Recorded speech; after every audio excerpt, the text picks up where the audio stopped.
సమస్య వచ్చినప్పుడు కంగారు పడిపోకుండా సమస్యను అధ్యయనం చేసి పరిష్కార మార్గాలను ఎంపిక చేసుకుని వాటిలో బెస్ట్ ఆప్షన్ ద్వారా సమస్యను పరిష్కరించుకోవడం క్రైసిస్ మేనేజ్మెంట్ అంటారు. ఈ విషయంలో ఏపీ మంత్రి నారా లోకేష్కు 5 స్టార్ రేటింగ్ ఇవ్వచ్చు. నేపాల్ సంక్షోభంలో తెలుగు వాళ్ళు చిక్కుకున్నారని తెలిసిన మరుక్షణం వాళ్ళు సహాయం కోసం ఎదురుచూస్తున్నారని తెలుసుకుని ఆయన రంగంలోకి దిగిపోయారు. 24 గంటల్లో వారు సురక్షితంగా ఏపీకి వస్తున్నారు.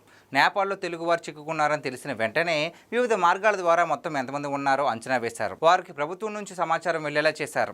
ఎవరూ కంగారు పడవద్దని, అందరినీ సురక్షితంగా ఆంధ్రాకు తీసుకెళ్లేలా చర్యలు తీసుకుంటున్నామని భరోసా ఇచ్చారు. ఇంటర్నెట్ ఇతర సదుపాయాలు లేకున్నా వారిని ప్రభుత్వం నిరంతరం మానిటర్ చేస్తుందన్న నమ్మకాన్ని కలిగించారు.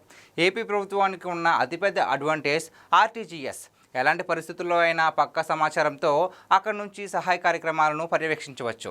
నారా లోకేష్ ఈ ఆర్టీజీఎస్ వ్యవస్థను పకడ్బందీగా ఉపయోగించుకున్నారు.